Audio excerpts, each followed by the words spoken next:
사도신경 하심으로 신앙 고백하겠습니다. 전능하사 천지를 만드신 하나님 아버지를 내가 믿사오며 그 외아들 우리 주 예수 그리스도를 믿사오니 이는 성령으로 잉태하사 동정녀 마리아에게 나시고 본디오 필라도에게 고난을 받으사 십자가에 못 박혀 죽으시고 장사한 지 사흘 만에 죽은 자 가운데서 다시 살아나시며 하늘에 오르사 전능하신 하나님 우편에 앉아 계시다가 저리로서 산자와 죽은 자를 심판하러 오시리라. 성령을 믿사오며 거룩한 공예와 성도가 서로 교통하는 것과 죄를 사하여 주시는 것과 몸이 다시 사는 것과 영원히 사는 것을 믿사옵나이다. 아멘. 찬송하시겠습니다. 찬송가 292장 주 없이 살 수 없네. 찬송합니다. 292장입니다.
기도하겠습니다.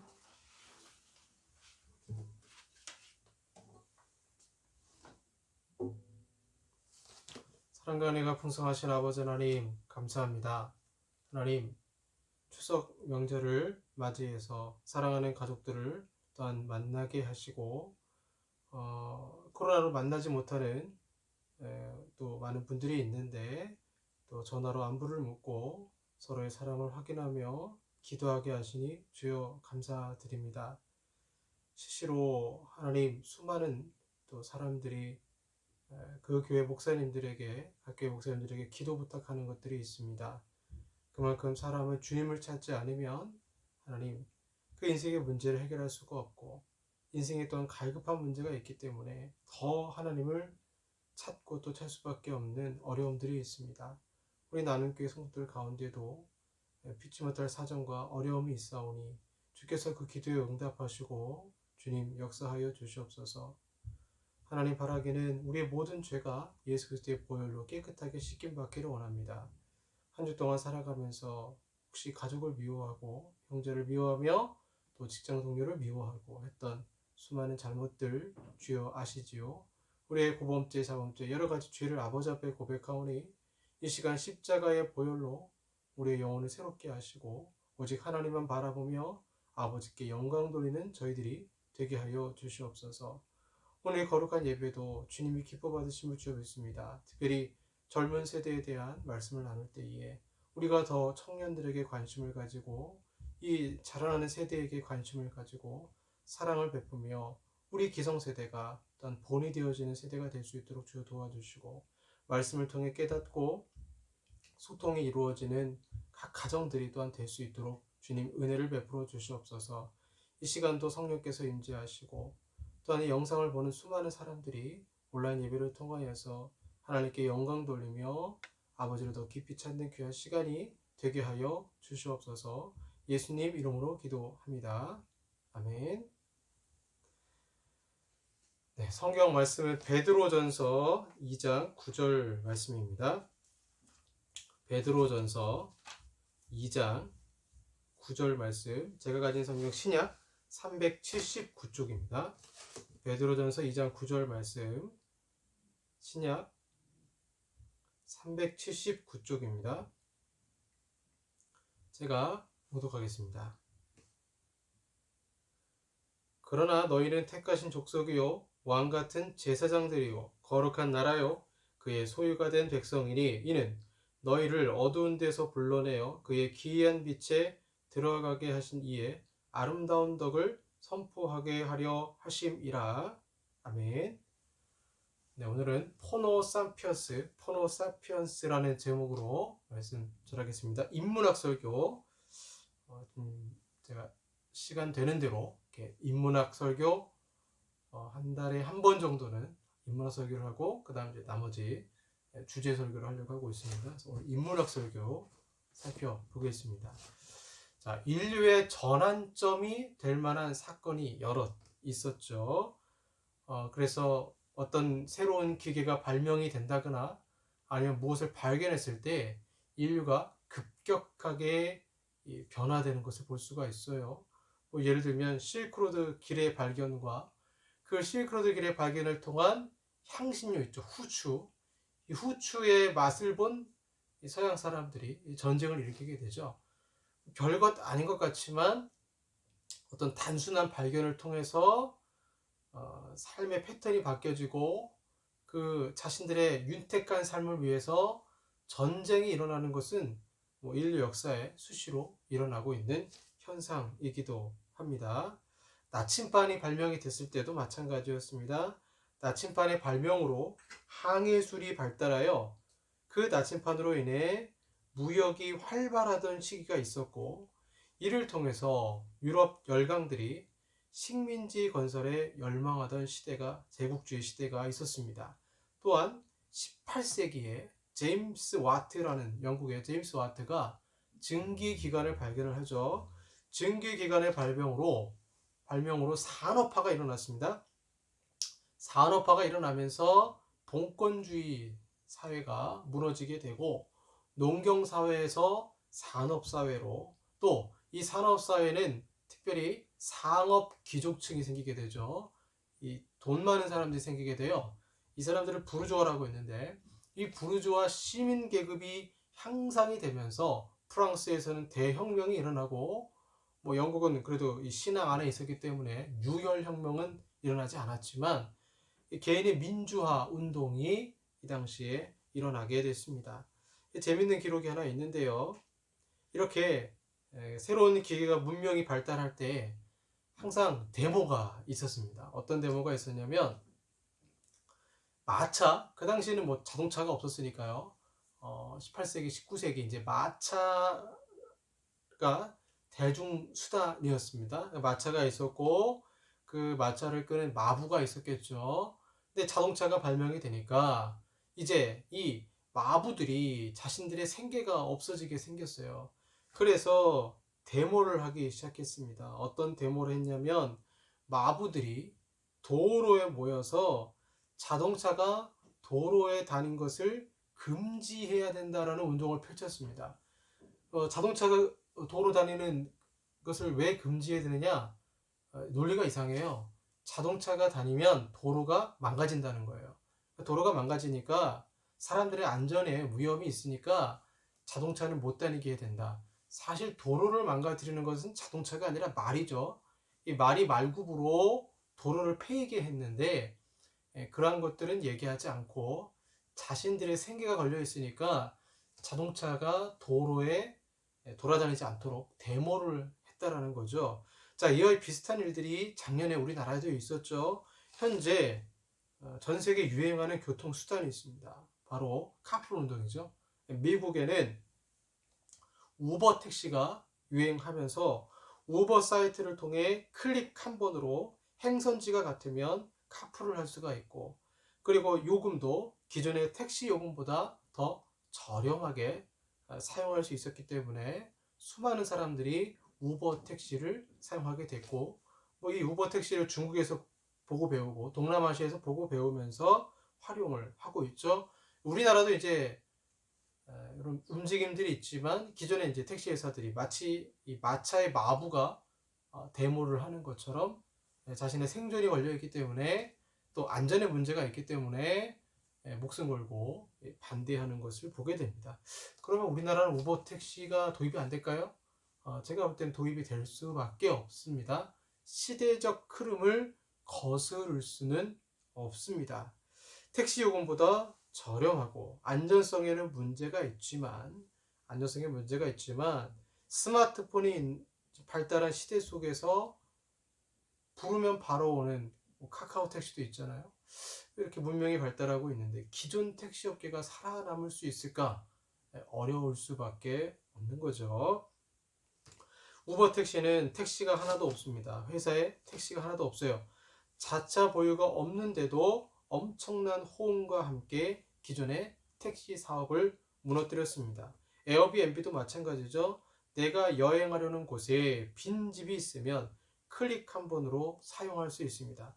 기존 집주인은 전문 숙박업 종사자가 아니더라도 사이트에 집을 올려서 휴가철에 여행자들이 사용할 수 있도록 집을 내어줄 수 있습니다.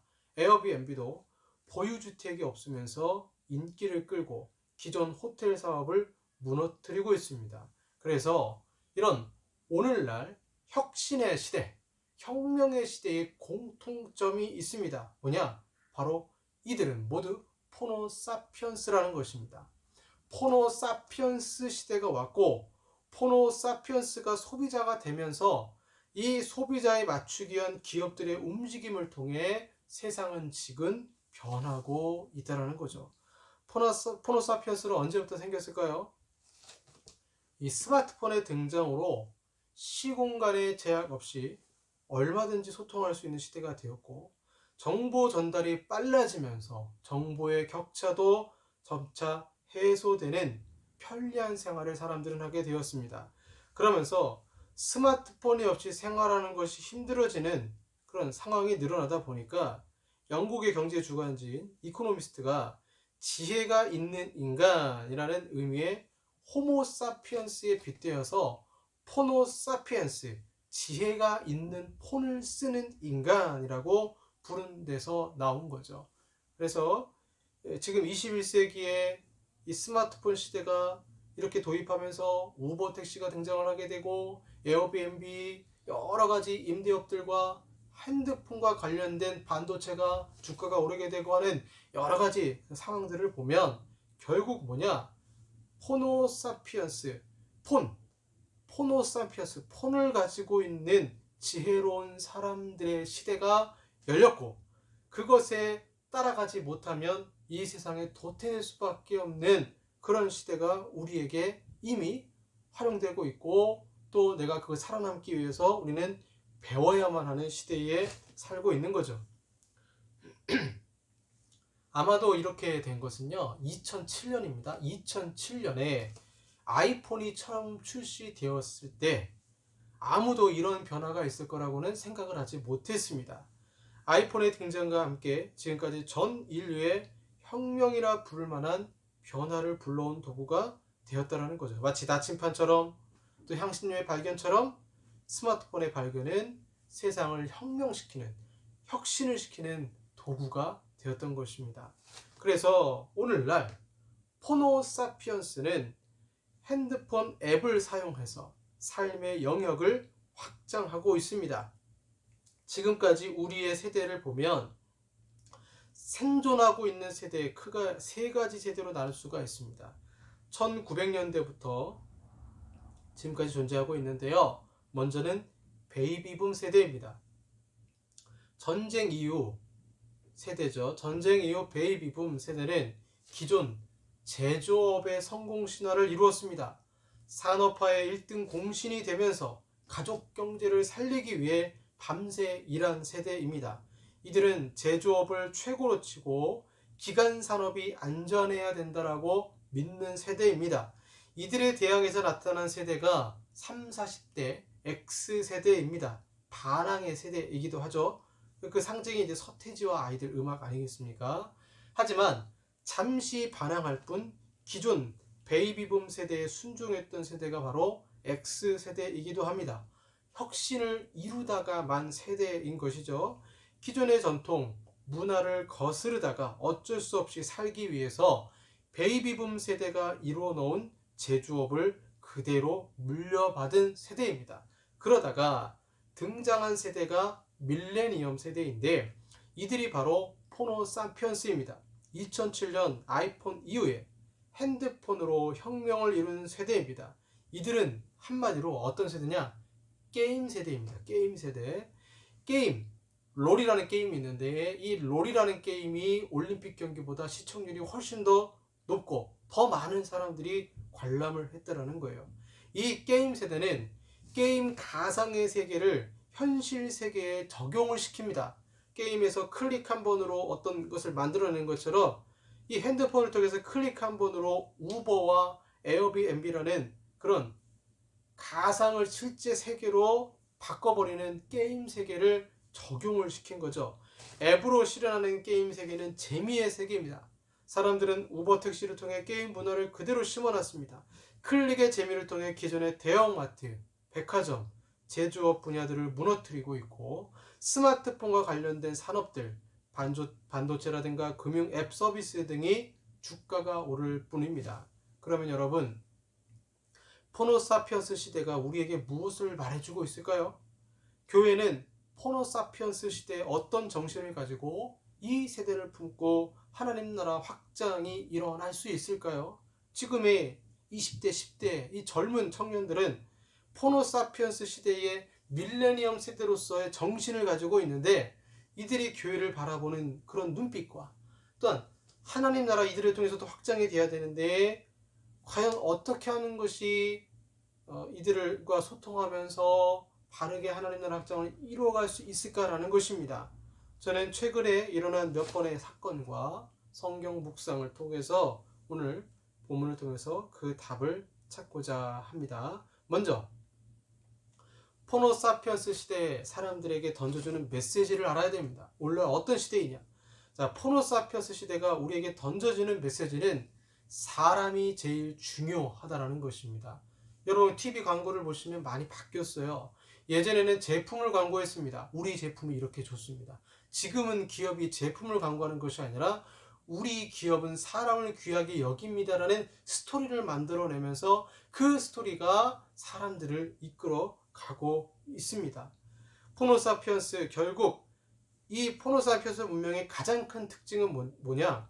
모든 권력은 소비자로부터 있다는 것입니다. 모든 권력은 기업이 아니라 모든 권력은 소비자에게 이동이 되었다는 거죠. 그래서 사람의 마음을 읽을 줄 아는 기업만 살아남습니다. 스타벅스 커피를 왜 마시는지 베이비붐 세대는 이해를 못해요.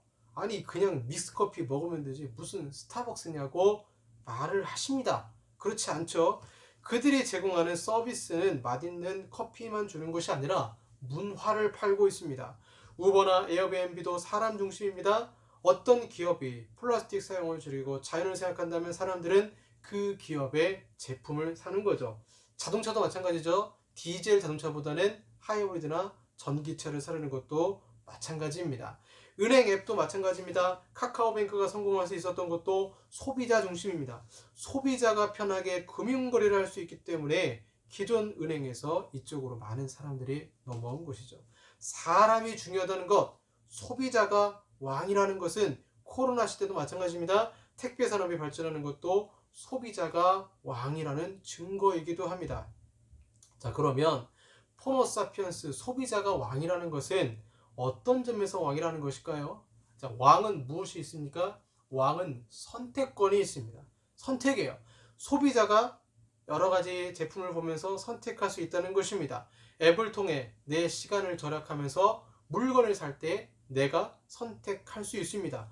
똑같은 제품을 파는 곳의 가격을 비교할 수도 있습니다. 앱이라는 확장성, 선택의 자유를 통해 포노사피언스는 소비자로서 자신이 왕이라는 것을 스스로 알고 실천하고 있는 것이죠. 자, 그렇다면 여러분, 교회는 이 포노사피언스 세대에 대해서 무엇이라 말해야 될까요? 자, 교회는 누가 왕입니까? 교회는 바로 예수 그리스도가 우리의 왕이 되십니다. 성경은 질서를 말합니다. 분명 은사에 따른 직분이 있습니다. 목사가 있고 교사가 있고 장로가 있고 집사가 있습니다. 중세 암흑기 시대의 교회도 철저한 계급이 있어서 사제와 평신도로 나뉘었습니다. 성경을 읽을 수 있는 직분과 읽을 수 없는 직분이 있었던 거죠. 평신도는 왕이 아니고 사제가 왕이었습니다. 저들의 왕은 예수님도 아니고 교황이 왕이었습니다. 그런데 오늘 본문은 뭐라고 말하고 있습니까? 너희는 택하신 족속이요 왕 같은 제사장들이요 거룩한 나라요 그의 소유가 된 백성이니 이는 너희를 어두운 데서 불러내어 그의 기이한 빛에 들어가게 하신 이의 아름다운 덕을 선포하게 하려 하심이라 말씀하고 있습니다. 베드로는 너희라고 했습니다. 출애굽기 말씀을 인용하면서 너희라고 말하면서 이스라엘 백성들이 애굽에서 나와서 십계명을 받기 전에 하나님은 너희는 왕같은 제사장이요 라고 했습니다. 너희라고 했습니다. 모세와 아론과 레위인만이 아니라 이스라엘 공동체 전부 다 합쳐서 너희는 왕같은 제사장이요 라고 말을 했던 것이죠. 이들을 부르신 목적이 있습니다. 그의 기이한 빛에 들어가게 하신 이에 얼마나 구원받은 게 얼마나 큰 감격스러운 일입니까? 기이한 일인데 이 하나님이 나를 구원하신 아름다운 하나님의 영광의 덕을 선포하게 하려고 우리를 왕같은 제사장으로 삼으셨다라는 거죠. 하나님은 목사를 왕이라고 하지 않으셨고 성도만 왕이라고 하지 않으셨습니다. 우리의 머리는 예수 그리스도이고 우리의 직분은 왕같은 제사장이 되는 것입니다. 목사도 성도도 선택권이라는 것에 있어서 다 왕이라는 것입니다. 왕은 무엇을 말합니까? 아까도 말씀드린 것처럼 자율성, 선택권이 있다는 것입니다.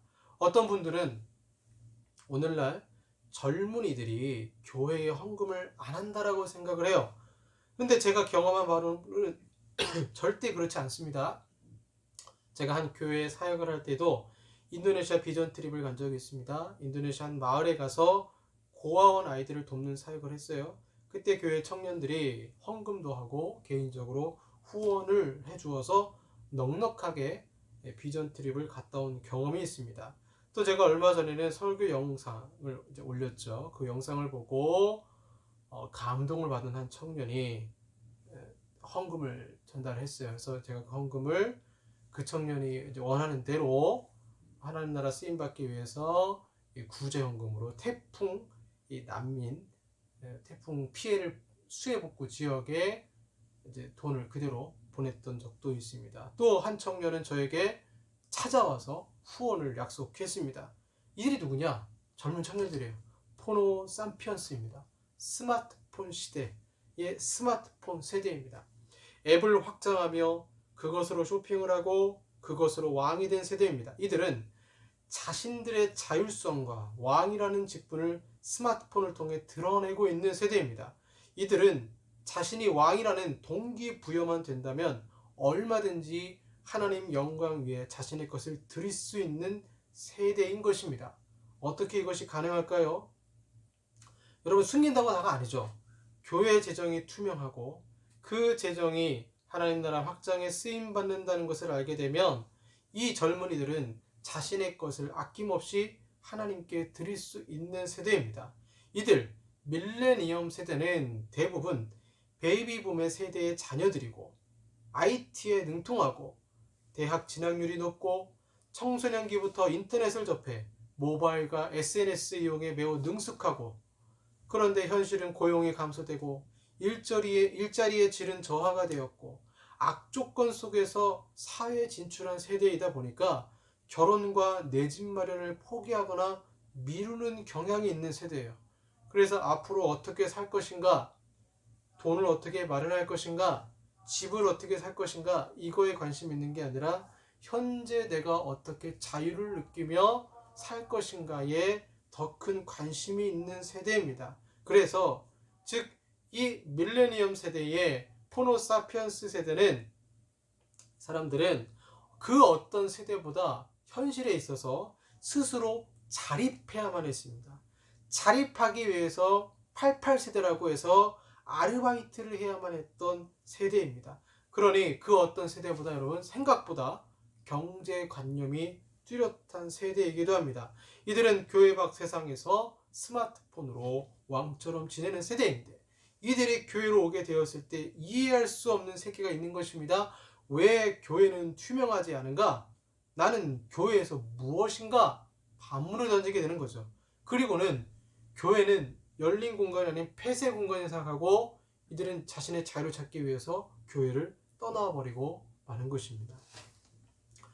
포노사피언스는 자율성을 성경의 근간에서 알려주고 우리가 왕같은 제사장이고 우리를 하나님은 이 세상에 왕같은 제사장으로 하나님의 거룩한 빛을 드러내기 위해서 우리를 불러주셨다는 것을 알려준다면, 즉 교회가 목적이 아니라 수단이 된다면 얼마든지 자신을 희생할 수 있는 세대입니다. 교회는 어떻게 될까요? 우리의 답은 항상 성경 말씀에 있습니다. 베드로 서신의 별명이 나그네 서신입니다. 우리는 모두 나그네입니다. 나그네는 이 땅의 것을 목표로 살지 않습니다. 그냥 지나갈 그림자일 뿐입니다. 진정한 왕같은 제사장은 하나님의 영광을 드러내며 사는 것입니다. 포노사피언스 세대는 의외로 하나님의 영광을 먼저 드러내며 사는 인생의 선배를 배우기를 원합니다. 윈도우죠. 컴퓨터 윈도우, 창. 하나님을 바라볼 수 있는 창문이 되어지는, 먼저 그 창문이 되어지는 믿음의 선배를 보고 자신들도 따라가기를 원한다라는 거죠. 앱을 통해 세상을 보는 것처럼 믿음의 선배를 통해 배우는 것입니다. 세상에서 소비자로서 왕처럼 살고 있는 이 젊은 세대를 우리는 교회라는 이름으로 통제하거나 억눌러서는 안 됩니다. 오히려 이들과 소통하고 교회의 투명성을 보여줘야 하며 성경적 원리를 보여주므로 스스로 자신이 왕같은 제사장이라는 동기부여가 되어 하나님 나라 확장에 앞장설 수 있도록 이들에게 선택권을 주어야 하는 것입니다. 많은 교회에서 교회 사역을 하고 경험하면서 안타까운 것은 포노사피언스 세대들이 교회를 떠나고 있다는 사실입니다. 이는 기존 기성세대의 책임이기도 합니다. 우리 기존 세대는 왕같은 제사장처럼 살아야 합니다. 그리고 이들에게 어떻게 사는 것이 하나님께 영광 돌리며 사는 것인지 멘토로서 보여주어야 합니다. 지금 세상은 사람이 가장 중요하다고 생각하고 그것에 맞추어서 기업도 정부도 혁신을 이뤄내고 있습니다. 그렇다면 교회도 그래야 되지 않겠습니까? 교회는 신본주의, 인본주의 중에 뭘 먼저 내세울까요? 당연합니다. 교회는 신본주의를 내세웁니다. 저도 신학교에서 저희 신학 배울 때 그렇게 배웠습니다. 교회는 신본주의이다. 맞습니다. 교회는 하나님의 중심 신본주의입니다. 하지만 신본주의라는 말을 이용해서 그 이름하에 그냥 교회의 몇 사람만이 교회의 재정을 파악하고 권력을 남용했습니다. 진정한 신본주의는 오늘 본문 말씀과 같이 나도 왕같은 제사장이고 너도 왕같은 제사장이라는 인식의 토대 위에 세워지는 것입니다.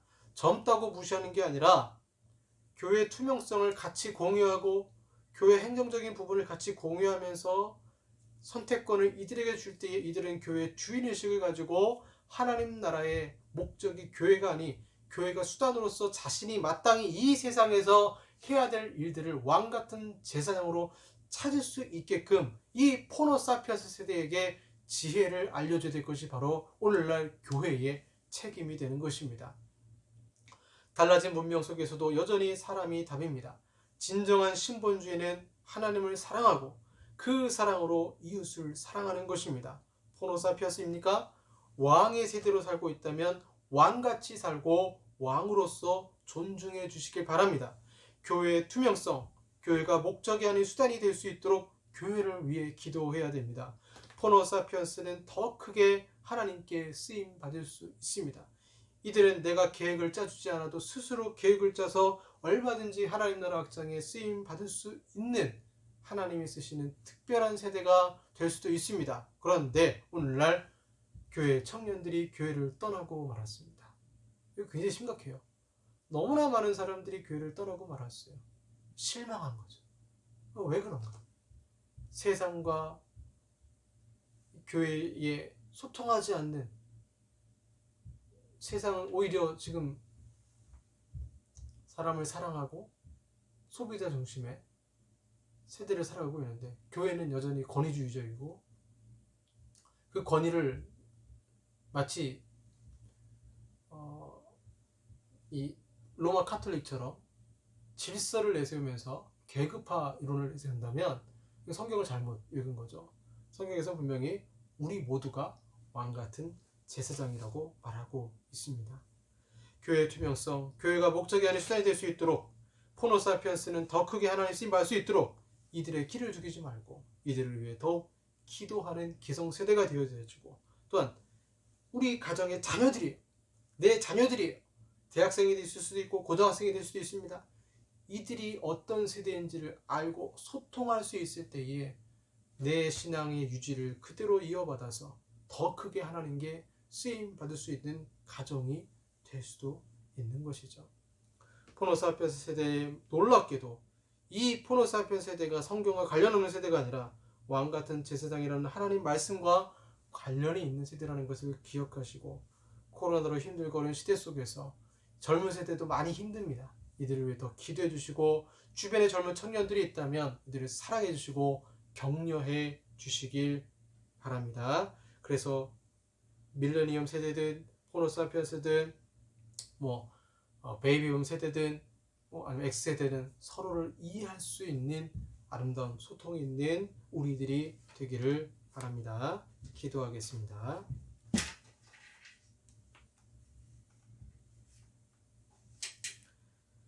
사랑의 아버지 하나님 감사합니다. 하나님 젊은 세대들이 교회를 너무나 많이 떠나고 있습니다.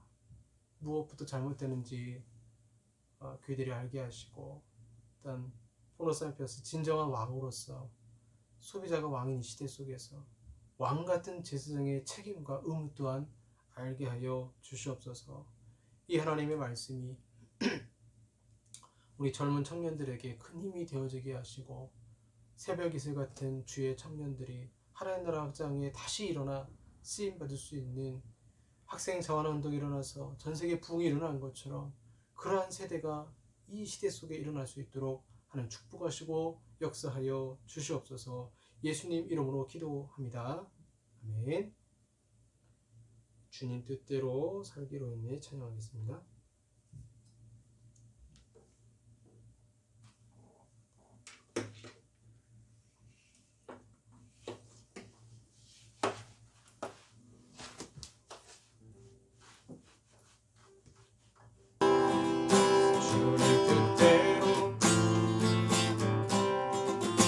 살기로 했네.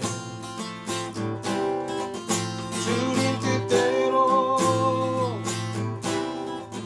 살기로 했네. 주님 뜻대로 살기로 했네. 뒤돌아서지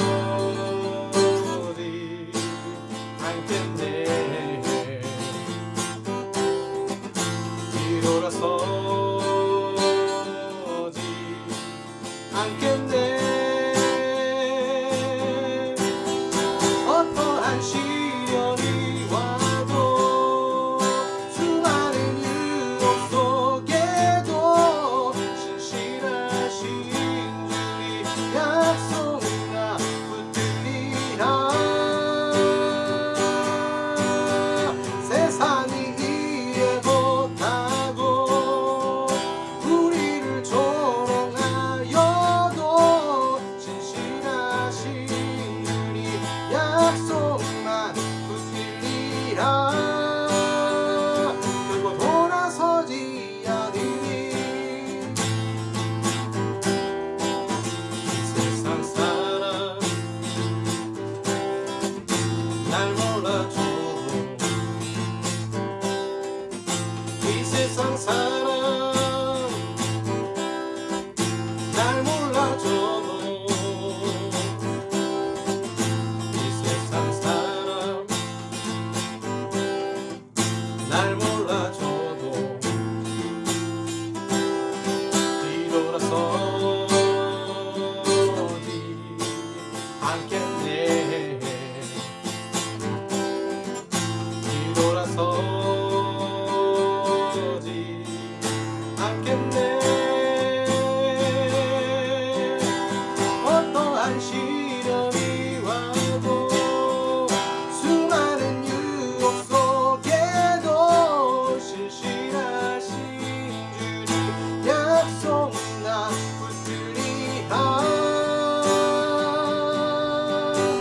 세상이 이해 못하고 우리를 조롱하여도 신실하신 주의 약속만 붙들리라.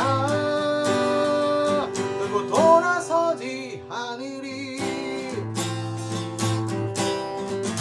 세상 등지고 십자가 보내. 세상 등지고 십자가 보내. 세상 등지고 십자가 보내.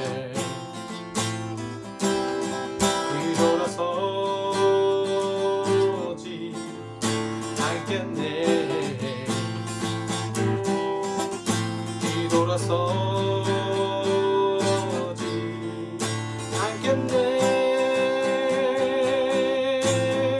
어떠한 시련이 와도 수많은 유혹 속에도 신실하신 주님 약속 나 붙들리라. 세상이 이해 못하고 우리를 조롱하여도 신실하신 주님 약속만 붙들리라. 결국 돌아서지 않으리.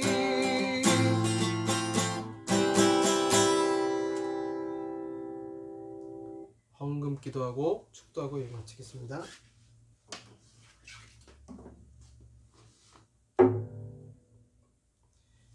주님 뜻대로 살기를 원합니다. 왕같은 제사장은 하나님의 은혜 받으면 자신의 선택권에 따라서 주님께 순종하고 자율적으로 순종하며 믿음으로 고백을 하고, 그러나 그 이후에 모든 것이 하나님의 은혜였다라고 겸손한 모습을 보이게 될 것입니다. 하나님, 오늘도 귀한 예물 아버지 앞에 드려오니 주께서 기쁘게 받아주시고 참으로 살기 어려운 시대 속에서 하나님 물질을 주심을 감사합니다. 돈을 벌 수 있는 능력 주심 감사합니다. 직장 주신 감사합니다. 일할 수 있다는 것 자체가 너무나 감사합니다. 하나님 기쁘게 받아주시고 우리의 삶을 윤택하게 하시며 그 윤택한 기름을 통하여 이웃과 나눌 수 있는 축복도 저희들에게 허락하시고 각 가정마다 드린 손길마다 마음을 드린 자들마다 하나님께서 가정을 축복하사 하나님 은혜가 넘치며 아픈 자 없이 건강할 수 있도록 주여 도와 주시옵소서. 지금은 우리 구주 예수 그리스도의 은혜와 성부 하나님의 사랑하심과 성령 하나님의 교제 교통 역사하심이 호모사피언스 소비자 왕의 시대 속에서 정말 왕같은 제사장으로 이 땅에 살기 원하는 우리 사랑하는 나눔교회 성도들과 또 우리 교회 성도들과 한국 교회 위에 영원토록 함께 있을지어다. 아멘.